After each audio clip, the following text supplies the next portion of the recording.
Bonjour Émilie, Bonjour. je te remercie d'être ici dans Hors du ring. Donc tu t'appelles Omilie Sanvico, tu as 36 ans, tu es championne d'Europe, championne du monde silver dans la catégorie Walter. Tu es gendarme, boxeuse engagée, mais aussi la boxeuse de l'année. C'est ça, j'ai tout bon? Ouais, c'est ça, ouais. D'accord. Bah, merci d'être là.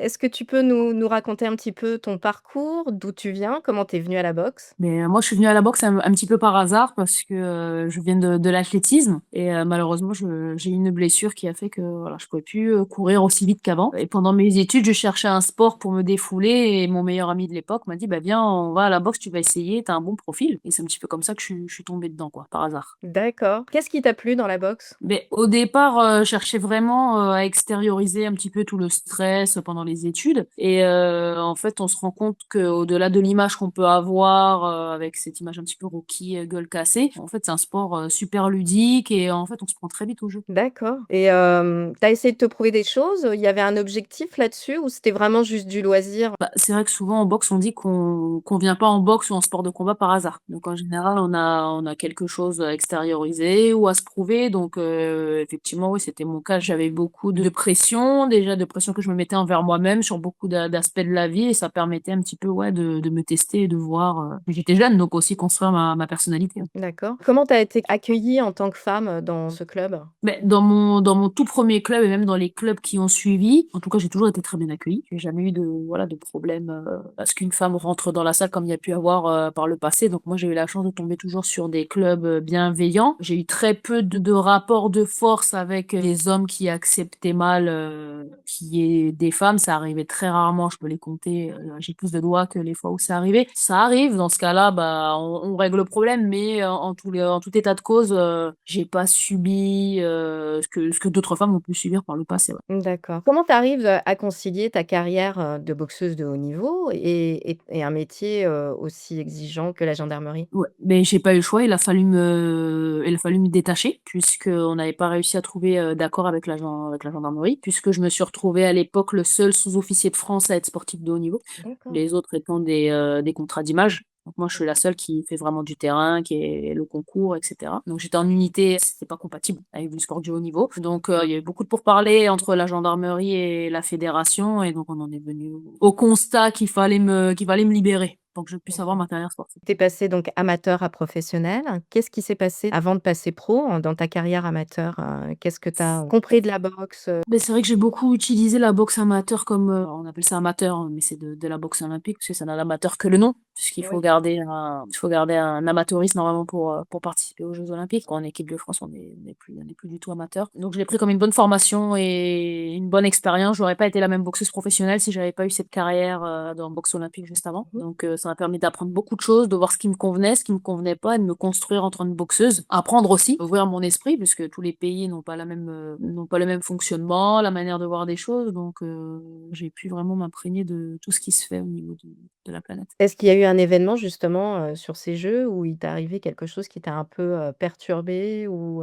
Bah, sur ces jeux-là, c'est vrai que là, c'était ma dernière je savais que ça allait être ma dernière tentative de qualification pour les JO. Malheureusement, voilà, c'est pas passé. Alors pour X, Y raisons, politiques ou non, voilà, certaines choses se sont passées, donc on peut pas revenir dessus. Mmh. Donc malheureusement, c'est le propre de la boxe amateur. Il y a souvent ce genre de problème. Très peu de sanctions, des gens qui sont clairement identifiés, des arbitres clairement identifiés ou des boxeurs clairement identifiés ou des nations clairement identifiées. Ça continue, donc malheureusement, à chaque fois, on est sous des menaces d'exclure la boxe aux Jeux olympiques et très sincèrement, la boxe mériterait Mmh. d'être exclue pour tout ce qui se passe derrière. Tu es championne d'Europe et championne du monde. Quand tu penses à ces titres, là, aujourd'hui, qu'est-ce que ça représente pour toi? Mais déjà un accomplissement au niveau des résultats sportifs, parce que ça fait longtemps que j'attendais ça, même si je savais plus ou moins pertinemment que mon passage chez les professionnels allait bien se passer, parce que j'ai toujours eu une boxe plus adaptée à la boxe pro, un rythme plus adapté à la boxe pro naturellement. Donc ma transition s'est faite naturellement. J'attendais ces titres comme un aboutissement. Après, Mmh mh. mon travail c'est de gagner, donc quand je gagne, tout se passe bien. C'est quand je perds qu'il y a un problème, donc Ouais. voilà, Alors avec ça justement, comme la normalité. quand tu dis, Quand «Si je perds, c'est qu'il y a un problème», c'est quoi le problème pour toi? en soi, à très, très haut niveau, on est conditionné à gagner absolument. Donc on rentre dans un système qui est pas le plus sain. À très haut niveau, on est souvent sous des alors que ce soit la boxe ou d'autres sports, hein, on est sur des systèmes qui sont relativement, toxiques avec des charges mentales énormes, alors que ça reste que du sport. Il y a Mmh. pas d'enjeu, à proprement parler, voilà, de vie ou de mort. Mais on est dans un microcosme où, tous les jours, à force de se répéter la même chose, bah, ça finit par rentrer. Donc voilà, j'ai été conditionnée à gagner. Ma fonction première est de gagner, donc quand on gagne, tout va bien. Il y a pas forcément d'exaltation puisque je m'entraîne pour ça. On me rémunère pour gagner. Mmh. Par contre, quand on perd, c'est qu'il y a quelque chose qui potentiellement n'a pas été et donc là, il faut trouver le point chichiteur. Ouais, mais parfois quand tu perds, ça dépend pas forcément de toi. Ça dépend pas forcément, mais après c'est toujours pareil, on l'identifie et est-ce qu'on a un moyen d'action dessus ou pas? Bah, c'est ça, parfois tu l'as Voilà. pas toujours. Ce que je voulais dire, c'est que perdre ne te définit pas forcément, vu qu'il y a des choses qui ne dépendent pas de toi. Un coach équipe de France qui disait: «On peut te voler, mais tu ne peux pas perdre». Exactement, parce que les gens voient de toute façon. Voilà, le vol, c'est une chose, mais perdre, tu peux pas te permettre de perdre. Donc Après, voilà. je comprends que la déception est grande quand c'est comme ça, quand ça se passe comme ça, je Bien sûr, comprends que la déception est grande parce que surtout quand ça arrive, sur des compétitions à très haut niveau, parce que c'est déjà compliqué pour les boxeurs. Alors là, on est en train de parler du 1 du haut niveau, mmh, mais quand on est un boxeur lambda, pour des gens qui vont aux championnats régionaux, voilà, qui sont déjà très déçus, qui le vivent très mal. mmh, Ouais, faut imaginer à très haut niveau sur une qualif des Jeux olympiques. ouais, Voilà. Si mentalement on n'a pas ce qu'il faut, compliqué. ouais, la déception peut être, très lourde à porter, ouais. Et puis il y a tellement de sacrifices, j'imagine, dans ta préparation déjà, parce que Ouais, alors après, bon, sacrifice, on sait pas, c'est le mot sacrifice, il est compliqué parce qu'on sait pourquoi on le fait aussi. mmh, Donc on choisit de le faire. Donc alors après, c'est vrai, pendant des années, bah, les mariages, les baptêmes, les naissances, il y a beaucoup de choses qui passent, voilà, qui passent à côté, ouais. mmh. Est-ce qu'il y a un titre qui t'a, plus transformée intérieurement qu'un autre? Sur ma carrière pro, le championnat d'Europe a été un soulagement déjà parce que l'organisation était très compliquée. Mmh Très, mh. très compliquée parce que j'ai été, partie prenante aussi dans l'organisation de ces championnats d'Europe. Donc beaucoup de stress, beaucoup de problèmes de dernière minute. Enfin, c'était très compliqué. Donc celui-là, il a vraiment été, allez, le cri est sorti du cœur parce qu'il y a eu toute cette pression extra sportive aussi. Celui-là, il m'a fait plaisir parce que malgré tout ça, j'ai réussi à gérer pour, pouvoir l'obtenir. Donc celui-là, ouais, il était pas mal. Ouais. Donc ce chaos était assez magistral et hyper beau et est arrivé au 10e round, était assez Ouais. magique. Ouais, c'est sûr que, voilà, jusqu'au moment de monter sur le ring, il y avait encore des soucis, des problèmes, des petits points. Donc il y a eu beaucoup de stress jusqu'au bout. Donc c'était pas tellement pour le chaos, le cri, c'était pour toutes les énergies accumulées qu'il fallait que, voilà, que ça sorte. C'est intéressant parce que du coup, vu que tu faisais partie, prenante de l'organisation, comment toi tu as géré, comment tu as pu rester focus sur, le combat sans te laisser perturber par, une organisation? Parce qu'il y a toujours un petit truc de dernière minute qui va pas. Donc comment tu as réussi à gérer ça On mentalement? se rend compte organiser des soirées, c'est vraiment un métier.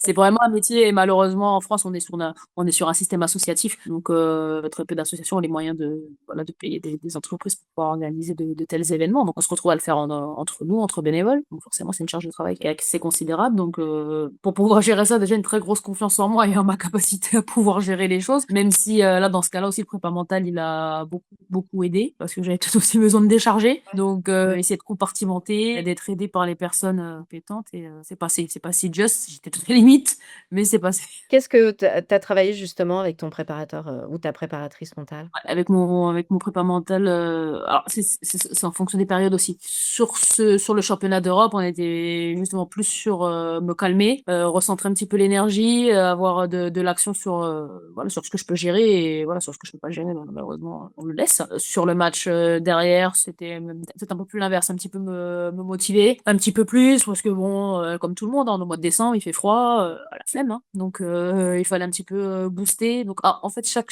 prépa elle va être différente en fonction du moment et on adapte sur l'instant en fonction de comment je me sens, quoi. D'accord. Est-ce que tu peux nous parler de ton dernier, KO, qui s'est passé il y a pas très longtemps? Dans quel état d'esprit tu étais? Comment ça s'est passé? Bah, j'en ai discuté avec mon prépa, parce que on a fait une séance, la veille du combat où on travaillait sur la visualisation. Donc on commence à faire, les rounds un petit peu et moi dans ma tête je la mettais KO au premier. Donc après, il m'a dit, bon, on continue à faire des rounds quand même, des visualisés, mais c'est vrai que je la voyais KO au premier parce que je savais qu'il y avait la possibilité qu'elle tombe au premier. Bon, effectivement, voilà, ça s'est passé. Ça m'a pas étonné plus que ça parce que je connaissais la possibilité, même si je pensais quand même que ça allait durer un petit peu plus. Mais comme on dit, on n'est pas payé au round, donc tant mieux. J'ai pas pris de coups, c'est bien, c'est le plus important. Qu'est-ce qui se passe dans ta tête à ce moment-là quand tu es, CKO? Dans ta tête, qu'est-ce qui se passe? Comment tu le vis? Bah, sur des KO comme ça, en plus, sont des KO très peu communs déjà, de manière générale dans la boxe, parce qu'on a ce qu'on appelle des KO techniques, où ce sont des arrêts de l'arbitre, mais des KO où il y a perte de connaissance, il y en a très peu. Alors chez les femmes, encore moins. Donc effectivement, je me retrouve à être une femme qui met des KO où les gens perdent vraiment connaissance, où ça déconnecte. Donc c'est forcément impressionnant, que ce soit à la caméra ou en vrai. Bon, moi-même contre en étant dans ce monde-là, que voilà, c'est quelque chose d'assez exceptionnel d'arriver à déconnecter quelqu'un. Moi, je t'appelle la reine du chaos, très clairement, parce qu'en plus tes chaos sont magnifiques à chaque fois, ils sont très beaux. Vous êtes très peu de femmes à mettre des chaos. Il y en a moins, ouais, en boxe féminine. Il y en a moins en boxe féminine. Donc, voilà, quand ça arrive, KO de ce style-là, voilà, plutôt, on est contente. Le soir où tu gagnes un titre, majeur, qu'est-ce qui est le plus fort pour toi? C'est la fierté, c'est le soulagement ou c'est le silence, après? Mais souvent, j'ai ce sentiment un peu de soulagement, le travail a été fait, donc ça redescend. La mission est accomplie, donc bon, on redescend. On se projette pas forcément parce que je me dis: «Moi, faut quand même que mon corps récupère», parce que la boxe pro, voilà, c'est quand même très exigeant. C'est quelque chose qu'on apprend que j'ai appris en faisant ma transition. Le corps a besoin d'un peu plus de temps pour récupérer. Les gants sont plus petits, ça frappe plus fort, les coups font plus mal. Les prépas sont longues. Sur le dernier combat, j'ai eu 3 mois de préparation, D'accord. donc j'avais besoin de couper un petit peu pour pouvoir revenir derrière et assumer encore une nouvelle préparation. Est-ce que tu ressens de la culpabilité quand tu justement, tu es en récupération, que tu t'entraînes moins et cetera? Bah, c'est quelque chose que j'ai travaillé parce que comme beaucoup d'athlètes, surtout les plus jeunes, quand on est jeune, on a forcément plus d'énergie. C'est quelque chose aussi qui est prôné, que ce soit à la télé, par les médias, par les réseaux sociaux, qu'il faut travailler, travailler, travailler, travailler, travailler dans le sport pour pouvoir y arriver. Moi, je m'entraîne plus que les autres pendant que les autres se reposent. Et en fait, c'est avec les années qu'on apprend qu'en fait, c'est débile. Mmh. C'est pas du tout comme ça fonctionne. Mais quand on est plus jeune, bah, bon, on n'écoute pas. On n'écoute pas ceux qui ont plus d'expérience et si j'avais les connaissances que j'ai maintenant, si je les avais eues à 20 ans, j'aurais pas eu la même carrière. Mmh. J'aurais pas eu la même carrière, donc pour les athlètes plus jeunes que j'entraîne, voilà, j'essaie aussi de leur expliquer. Simplement leur dire: «Ouais, repose-toi», ils me dire: «Pourquoi?» alors que si je leur explique pourquoi, comment ça fonctionne et que ça a une logique dans leur tête, c'est beaucoup plus simple, surtout sur des sports comme ça où c'est très exigeant. Il y a des périodes pour tout. Sur des boxeurs un peu plus expérimentés, la nécessité de se faire beaucoup de mal à l'entraînement, elle est plus forcément nécessaire quand, on est arrivé à un certain niveau et qu'on est sur, du calibrage et voilà, Ouais, qu'il y a un plus moment raisonnable. pour tout. Voilà et souvent je vois ce que je vais appeler des gens lambda, donc qui sont, pas forcément sur le circuit international, que ce soit en boxe, amateur ou en boxe professionnelle. Il y a des gens qui disent: «Je m'entraîne 3 fois par jour, 4 fois par jour» et en fait, ils ont aucune notion de charge d'entraînement, enfin, s'il y a un prépa physique qui, les encourage dans cette voie, c'est très dangereux Ouais. et il faut changer de prépa physique tout de suite. Physique, c'est ce que j'allais te dire, ouais. Voilà, faut en changer très fortement parce que ça marche pas comme ça. Donc on est en équipe, par exemple en équipe de France, on est souvent sur 1 à 2 entraînements dans la journée avec des charges d'entraînement qui sont quand même calculées. On est surveillé. Le matin sur l'application, si je mets que je suis par exemple extrêmement fatiguée, que mes tests de force du matin ne sont pas bons, chut, tout de suite, bon, qu'est-ce qu'il y a? Est-ce que tu es fatigué pour ça? Peut-être que c'est malade, ok, on allège ou on fait pas, ou voilà. On est quand même, ça a changé. On n'est plus sur quelque chose de absolument dur. Voilà, faut aller soulever des pierres à la montagne. Voilà, on est plus dans ça et grand bien nous fasse. Bah et vous, en plus, les filles, enfin, les boxeuses, les femmes, il y a les hormones aussi qui sont compliquées à Il y a gérer. les hormones aussi qui sont, alors les coachs, alors moins les coachs, pro forcément puisqu'ils sont pas dans un circuit fédéral, mais en tout cas les entraîneurs fédéraux maintenant ont des formations, voilà, qui prennent en main les équipes féminines, puisqu'il y a cette notion, hormonale, il y a cette notion de fatigue, il y a cette notion, voilà, c'est tout bête, hein. Les femmes souvent elles ont plus une propension, quand on prend l'avion, on va gonfler un peu plus. Donc forcément quand on arrive, à l'hôtel, on se pèse, bon bah, voilà, il y a des femmes qui prennent un peu plus facilement du poids que d'autres. Il y en a certaines, pas du tout, ça bouge pas, mais il y en a d'autres, oui. Ça, il y en a On qui font prend de la du rétention. boulot. Ouais, ça arrive et c'est pas grave, mais ou voilà, on va être, en fonction du cycle où on est, beh, forcément, bah, il y a ça gonfle un petit peu et puis moi j'ai eu des entraîneurs qui disent: «Ouais, c'est pas vrai, vous pouvez pas gonfler», enfin complètement, Bah si, c'est factuel, en bon, fait. c'est-à-dire que c'est un homme qui maintenant qui va me dire: «Non, ce n'est pas possible quand tu as tes règles de gonfler». Je vais dire: «Bon, bah». ça n'a absolument aucun intérêt. Enfin, voilà. Bon, on n'a pas du tout le même métabolisme, ça c'est clair. Ouais, voilà, mais après on rentre dans des considérations où là, Ouais, voilà. ça devient compliqué. Ouais, mais bon, mais de plus en plus de coachs, voilà, quand même s'y intéressent, de prépa physique s'y intéressent, voilà, en sachant que voilà, la prépa physique peut être adaptée en fonction en fonction des cycles, en fonction des besoins, pour celles qui ont des douleurs, celles qui n'ont pas de douleurs, Mmh. voilà. Est-ce que une fois que tu as la ceinture, autour de ta taille, qu'est-ce que ça change réellement pour toi? Pour moi, rien en particulier parce que comme je t'ai dit, c'est la mission a été accomplie. Donc après ce sont des ceintures où je dis pas forcément que je vais les gagner un jour, tu vois? Quand tu les as sur le principe, tu es contente et et tous les alors majoritairement un public masculin me dit: «Ah moi j'aurais dormi avec, pendant un Ouais. mois, je me serais couchée tous les soirs». Tous, il y en a pas un qui me l'a pas dit. Enfin moi, sur le coup, je suis rentrée, je crois que je l'ai mis sur le canapé, je me suis douchée, je suis allée me coucher, quoi. Ça C'est pareil, je me limite suis dit: les «Ça heures va pour le l'arranger, comédien, ou tu le elle doit laisses être sur la rangée», cheminée. voilà, ouais, moi, il y a rien de box chez moi, aucune, voilà, aucune ceinture exposée, aucune médaille, exposée, il y a absolument rien. Voilà, allez, un hôtel à ma gloire personnelle, non, il y a pas ça, tout est rangé, stocké, en dehors de chez moi, c'est pas nécessaire. Est-ce que d'avoir ces titres, justement, ça te met une pression supplémentaire, pour les combats d'après? Pas forcément, alors forcément, tu vas être plus attendu. Après, de par ma carrière, en équipe de France, si tu veux, cette gestion un peu du stress et des attentes des uns et des autres, voilà, j'ai appris à la gérer avec des années. Donc l'expérience fait que non, non, pas forcément de pression, même si oui, tu sais que tu vas être un peu plus regardé, ça, c'est évident. D'accord, et comment tu as appris à gérer le regard des autres? Tu l'as géré tout de suite ou tu l'as appris justement avec ton prep mental? Beh, moi, j'ai eu, la chance de j'ai la chance que ça ne m'impacte pas. Le public ne m'impacte pas, les gens ne m'impactent pas, ça me coule dessus, mais voilà. Donc ça, c'est plutôt sympa parce qu'avant de m'impacter, faut quand même y aller, en tout cas sur l'environnement extérieur, dans le cadre du combat. Alors que, bah, moi, j'ai une amie, et qui boxait, elle, par contre, avec son prépa, elle était obligée de travailler un petit peu sur les bruits environnants pendant qu'elle est en train de boxer, parce qu'il peut y avoir du bruit, parce qu'il peut y avoir des insultes, parce qu'il peut y Mmh. avoir beaucoup de choses, donc voilà, ça dépend de la personnalité, moi.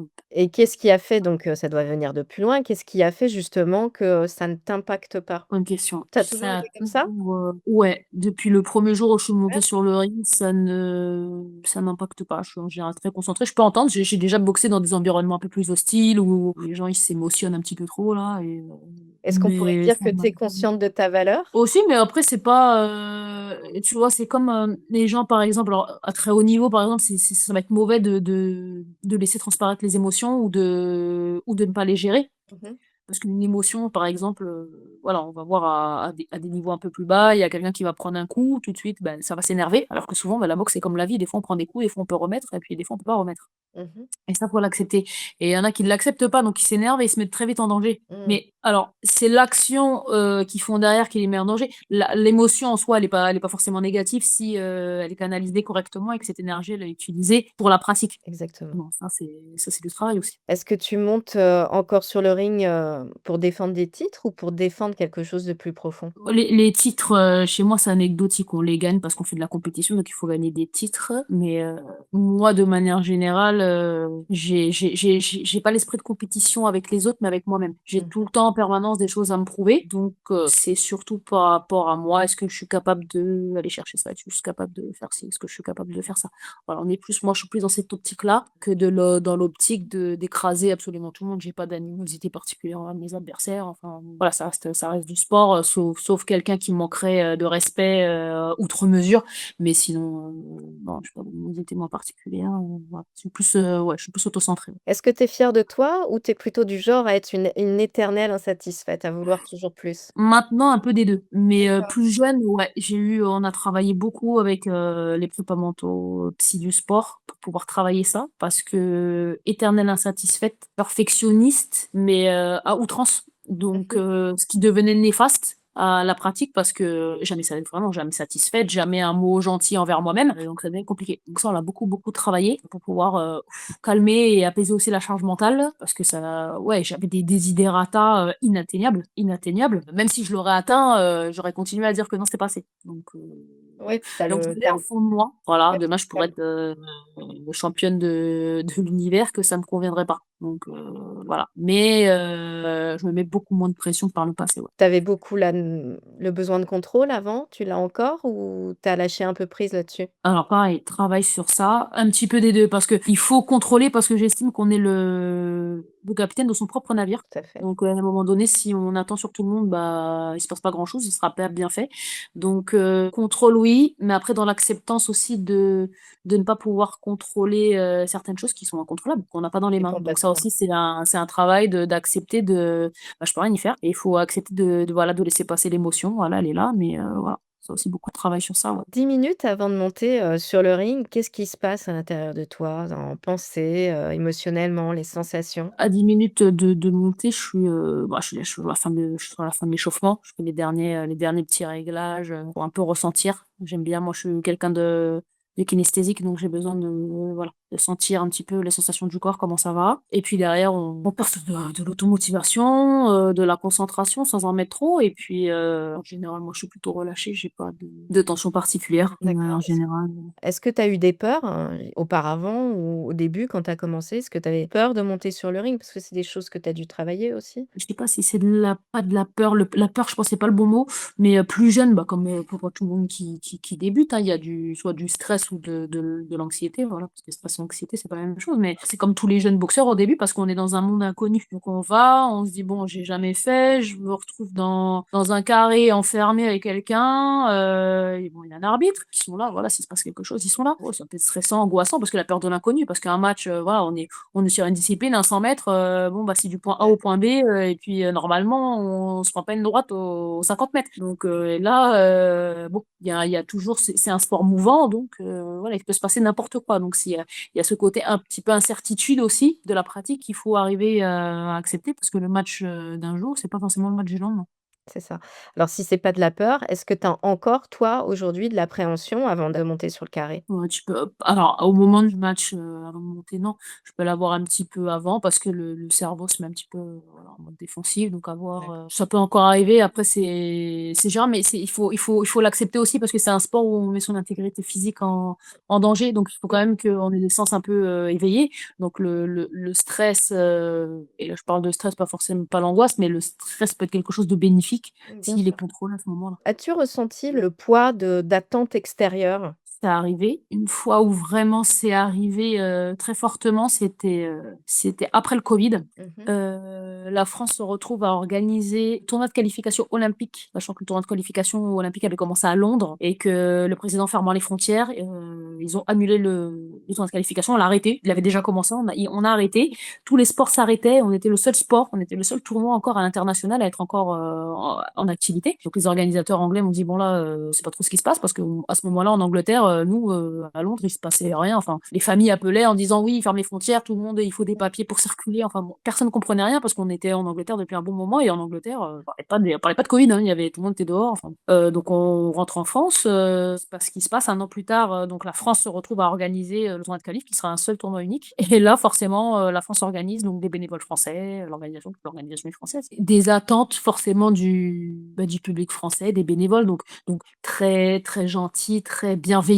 Mais voilà, on lit dans leurs yeux qu'ils ont des attentes, qu'ils veulent tellement qu'on réussisse. Ils ont les yeux, il y en a certains qui ont les yeux qui brillent. Voilà, j'avais pas encore forcément l'expérience de ce genre de pression, donc je l'ai mal vécu. C'est pas que je l'ai mal vécu, mais en tout cas, j'ai eu une grosse pression sur les épaules qui m'a très clairement handicapée pendant le match. Ouais, c'est la pression psychologique m'a fait chuter, ouais. Tu avais peur de décevoir? Je sais pas en tout cas si j'avais peur parce que à ce moment-là, voilà, j'avais pas le temps de le penser. Mais cette pression de la qualification, cette pression d'avoir qu'un seul tournoi, cette pression aussi, tout soit mon premier tournoi de qualification Ouais, ouais. et les attentes d'un pays aussi, mais ultra bienveillants, hein. Mmh. J'en ai que des bons souvenirs de ces personnes-là, mais effectivement voilà, des étoiles plein les yeux, des amoureux de la boxe, leur équipe nationale est là, voilà, ils sont à fond avec nous donc voilà, moi j'étais pas forcément prête à ce moment-là, psychologiquement à pouvoir encaisser tout ça et Mmh. ouais, je me suis affaissée, ouais, je me suis effondrée, ouais. Comment tu as géré l'après, du coup? Il a fallu déconnecter parce que je pense que ce qui était le mieux, ça a été très compliqué donc surtout que quand les Jeux de Tokyo sont arrivés, c'est vrai que à l'INSEP, c'était un peu branle-bas de combat. Il y avait beaucoup d'athlètes, voilà, beaucoup d'athlètes qui ont mal vécu toute cette période. C'était un petit peu compliqué. Donc, il y avait beaucoup d'athlètes suivis. Beaucoup d'athlètes ne voulaient pas les Jeux Olympiques parce qu'ils ne se sentaient pas bien. Moi, derrière, j'étais suivie par les psys du sport, voilà, pour essayer d'évacuer ce qu'ils avaient vécu, parce que c'était ça, hein, parce qu'on est vraiment dans le cas typique d'un traumatisme, flashback, cauchemar. Voilà. Je suis partie un peu, j'ai quitté la France pour pouvoir m'aérer un petit peu la tête. À mon retour en équipe, j'avais besoin un petit peu de liberté, j'avais pas forcément envie d'être là, donc les psys de l'INSEP ont fait ce qu'il fallait pour me laisser encore un peu plus de temps pour pouvoir récupérer mentalement et évacuer. C'est ça en fait, il fallait évacuer voilà, un traumatisme. Donc là maintenant quand je le dis, je me dis bon, c'est du sport, c'est dur, mais voilà, mais bon, c'est quand on est dans cette bulle-là, bah, Mmh. c'est un traumatisme. Je comprends. Est-ce que ton métier de gendarme t'a aidé à garder la tête froide aussi sur le ring ou l'inverse? Parce que même si maintenant c'est différent, mais Je pense que même c'est l'inverse, parce que j'ai été boxeuse avant d'être gendarme. Donc effectivement, ça m'a aidé dans mon métier de gendarme. J'étais même demandée, parce que moi j'ai connu l'époque où voilà, les femmes en gendarmerie n'étaient pas voilà, bienvenues dans tous les services. J'ai connu un commandement aussi qui n'était pas pro-féminin. Ça par contre je l'ai connu. Enfin, je l'ai pas connu dans la boxe, mais je l'ai connu en gendarmerie. Donc on parle de ça, c'était un peu moins de 15 ans. Donc des difficultés, mais heureusement pour moi, mais malheureusement, je pense pour l'institution, moi j'ai été acceptée parce que je savais me défendre, je savais me battre. Donc forcément, ben, dans la tête de certains, c'est plus simple d'aller sur le terrain avec quelqu'un qui va pas fuir. mmh. Je peux comprendre aussi. Il faut comprendre, c'est humain. Même si moi je me suis retrouvée avec des collègues masculins qui ont fui. Donc, comme quoi. Ouais, ouais. En tout cas, ça m'a apporté ouais, pas mal de contrôle. Ouais. Tu t'es retrouvée dans des situations extrêmes, en tant que gendarme, ou qui ont dû te demander, beaucoup de sang-froid, Bien sûr, mais c'est un métier où, de par le fait, tu te retrouves dans des situations ouais, compliquées. Parce que c'est des métiers où tu es quand même très exposé, malheureusement, à la misère du monde. Hein. Quand on Mmh t'appelle, mh. c'est pas pour des situations joviales. Donc, Mmh. où tu te retrouves dans des situations de danger, c'est un métier où ouais, il y a un risque, tu le sais. Donc, ouais, effectivement. Donc, je dirais même que souvent, dans les situations un petit peu plus conflictuelles, où souvent, bah, il y a de l'ego, il y a de la testostérone qui monte à un niveau très Mmh. élevé, le fait des fois d'avoir un agent féminin qui est déjà un peu plus, voilà, des fois ça calme un petit peu la Intéressant. situation, de se dire: «Bon, les gars, on se calme» ou voilà. D Souvent, des fois, il y a des situations qui partent pas en violence justement parce qu'il y a un personnel féminin, si c'est un personnel féminin suffisamment intelligent pour savoir, remettre un petit peu les choses en ordre, quoi. Est-ce que tu vois une différence entre, la Émilie qui montait sur le ring, il y a 5 ans, on va dire, et aujourd'hui? La maturité, beaucoup plus de maturité, beaucoup plus de travail en prépa mentale, donc forcément ça apporte plus de sérénité. Ouais, ouais, il y a vraiment un déjà je suis meilleure boxeuse déjà parce que j'ai beaucoup aussi travaillé en prépa mentale suite à ma blessure. Je me suis fait les croisés, à la boxe, Ouais. donc il a fallu travailler beaucoup en prépa mentale, sur les douleurs, sur le fait de revenir, même si je suis revenue quand même très vite parce que sur un croisé, on est sur, du 9 mois, 1 an en Mmh. moyenne à peu près. Moi, 4 mois et demi, j'étais sur le ring.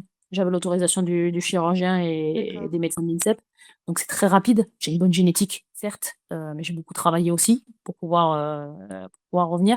Mais il a fallu, ouais, travailler un petit peu sur ça, sur l'acceptance, de la blessure, parce que quand un athlète de haut niveau, il est blessé, c'est comme si on perdait nos super pouvoirs, donc on peut très vite tomber en dépression, être mal, c'est comme ça. Donc gros travail, ouais. J'ai appris quelque chose que je ne savais pas il y a pas très longtemps, en discutant avec un poids lourd en boxe anglaise, qui me disait qu'il y avait une maturité chez les hommes. La maturité en boxe anglaise chez les hommes était, aux alentours de 35-36 ans. Est-ce qu'il y a une maturité, chez les femmes en boxe anglaise aussi? Alors, si tu me dis que c'est un poids lourd, ouais, la maturité chez les poids lourds, D'accord, arrive plus d'accord.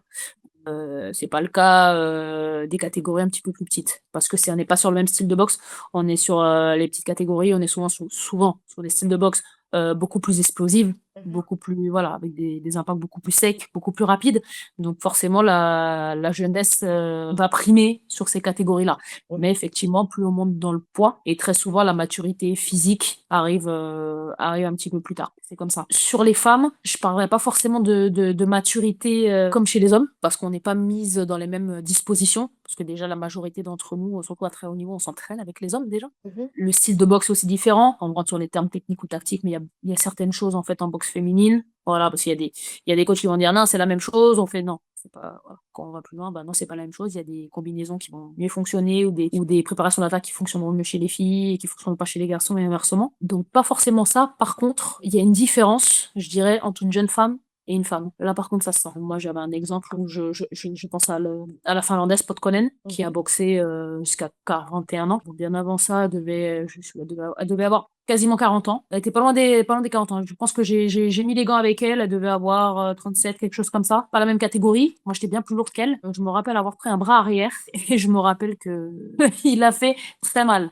Voilà, j'ai T'avais quel senti âge la à cet âge-là? T'avais quel âge? moi, j'étais jeune trentenaire, je pense. D'accord, À OK. peu près.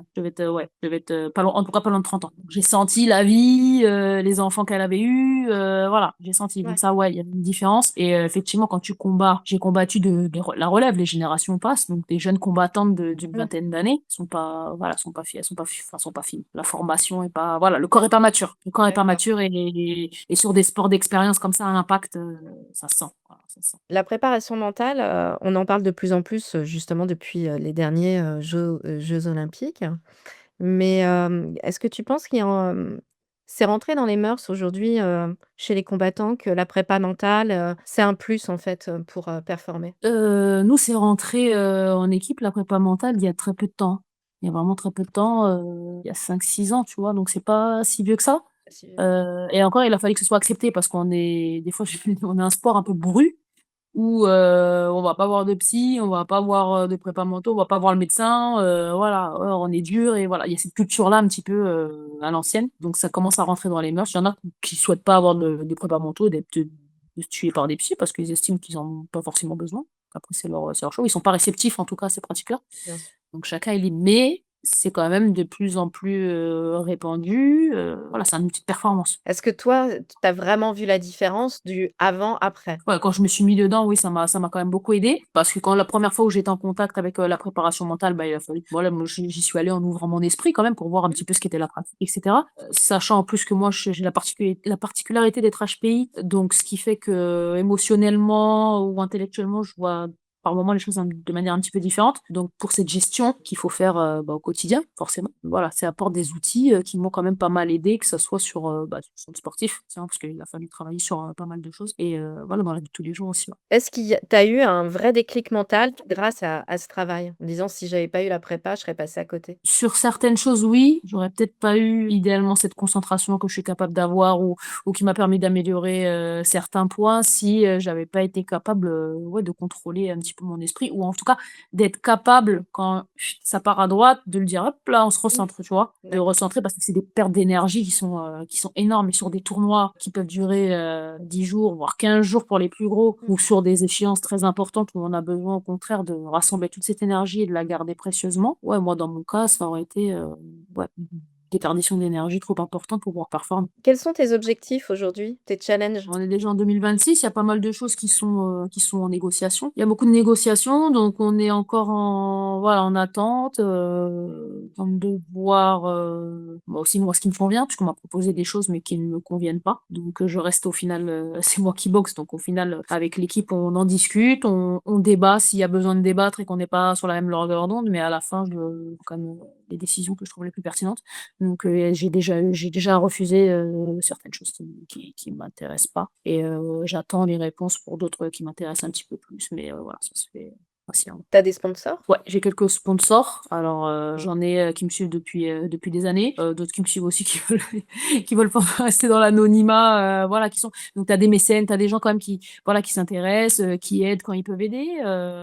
L'État a mis en place effectivement ce système de sponsoring où effectivement quand ils te donnent, voilà, une somme quelconque, hein, ça peut être du titre des impôts, donc ça aide quand même les athlètes. Après, il est vrai que comparé, par exemple aux États-Unis, où il y a cette culture de «j'ai reçu donc je retransmets», on l'a beaucoup moins, en France parce qu'il y a pas cette culture de forcément de redonner et voilà, il y en a certains qui vont se dire: «Mais, ils sont en train de me voler ou ils prennent mon argent», alors que de toute manière, c'est de l'argent qu'ils auraient donné, aux impôts, de toute Bien façon. sûr, Donc il y en a beaucoup qui se disent: «Bah, moi, au lieu de donner aux impôts, je préfère donner à des athlètes ou des clubs sportifs pour les aider». bien sûr, Voilà, mais effectivement, cette culture-là, elle est moins implantée, en France.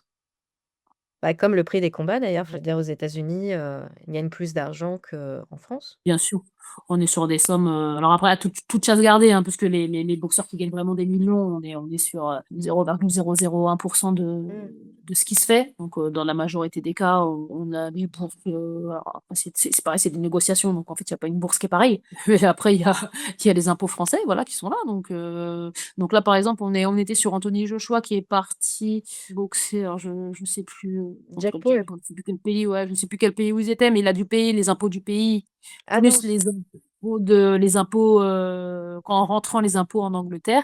Et je crois que le chiffre, c'est de 98 millions d'euros. Il est passé, ou de dollars, pardon, il est passé à 38 millions. Ça ouais, reste des grosses sommes. Au ouais, niveau des impôts, on est quand même pas mal. oui, mais ouais, c'est chaud. Non, je croyais que tu me parlais du dernier combat d'Anthony Joshua avec Jake Paul. Oui, oui, c'est Ah, c'est celui-là où il celui-là? a eu D'accord. effectivement voilà, il a une grosse bourse, mais voilà, il y a beaucoup de choses derrière parce qu'il Ouais, faut payer les coachs, la prépa, le sparring s'il y en a, il faut payer ouais, ci, ça. Donc en fait, ça très s'évapore vite. très très vite. Et encore si certains boxeurs ont la chance de ne pas se faire arnaquer, parce que ça aussi c'est, voilà, on rentre dans la boxe, on rentre dans du business. Ouais, Et là, donc, business égale requin, donc il faut faire, ouais, faut faire attention. Donc, je bah, choisis avec qui je travaille et ouais. comment, et je lis et je suis entourée sur ça. J'ai choisi avec qui je travaille. Ce sont des gens qui restent dans l'ombre, mais j'ai un œil, je veille. Mais j'imagine que tu es assez instinctive, déjà de par, en tant que boxeuse, mais surtout aussi de par ton métier où tu es obligée, quand il y a le danger, tu dois le sentir, Ouais, je vois tu vite vois faire ma vite à qui tu as affaire. Ouais, il y a des gens avec qui je m'entends très bien, mais on travaillera pas ensemble. Ouais, oui, tu as pas confiance. C'est pas la peine, quoi. Mmh. Donc, non, et puis après, la boxe féminine est à développer aussi sur le territoire. Après, c'est important aussi que les filles aient un bon niveau, parce que Mmh. c'est bien de râler ou de demander, mais il faut aussi que le niveau soit là. Alors après, il y a des féminines qui sont bien meilleures que certains hommes, hein, on va pas se Mmh. mentir, hein, techniquement, technico-tactiquement. Après, voilà, c'est par rapport aux États-Unis où certaines arrivent quand même à faire le million, bah, pas au million, hein, Mmh. ici, on est loin.